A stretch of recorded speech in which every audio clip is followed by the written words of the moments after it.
Well, I mean, the book, of course, is because, frankly, foreign affairs has been a lifelong interest of mine, and I felt there hadn't been a substantive book on India's relations with the world at this time, which in any case warranted a re-examination, given that we have embarked upon a very new era in the 21st century. There's been a significant change since the early 90s to begin with in the overall directions of our policy, but there's been no real stock-taking done in recent years, and I thought the time had come for one, and I would like to be the one doing it.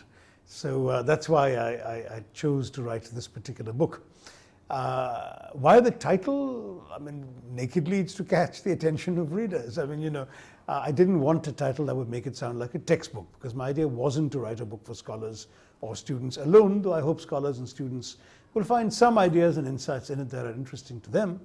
My basic idea was to write something that would animate intelligent living room conversations. You go to a friend's drawing room or go to a party and you'll find people talking about world affairs, but not often in a particularly well-informed way. And I make it very clear that I'm not suggesting that India will rule the world or impose its own kind of rule or rules of order on the world, but I do believe that India will make a contribution in that direction. I think that we have moved away from the days when we saw ourselves as sort of purely objects of other people's decision-making and world affairs, to becoming a much more significant player in our own right, and therefore a country which I think can be a rule maker and not just a rule taker. My idea was very simply that we're living in a world in which one defining paradigm for any foreign policy is no longer possible. And that the metaphor really is that of the World Wide Web. In this increasingly networked world, we're going to have to function through multiple networks. And those networks will sometimes overlap with each other. There'll be common memberships, sometimes be distinct.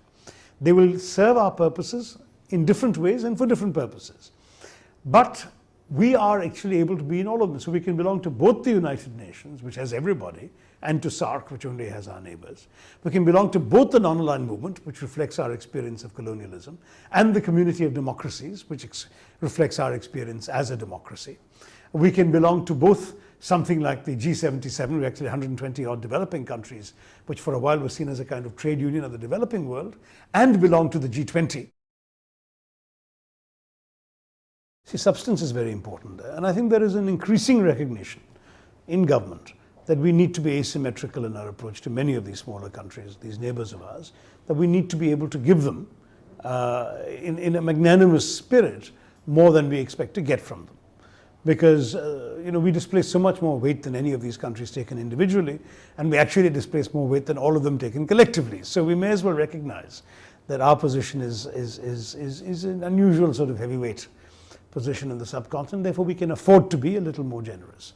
But substance matters. So if you want countries to work with you, you have to make sure that apart from tone and the way in which we speak to them, that also the substance of what we give them and don't give them, or consider giving them and refuse to give them, all of that accords with their sense of what is right and our sense of what is fair.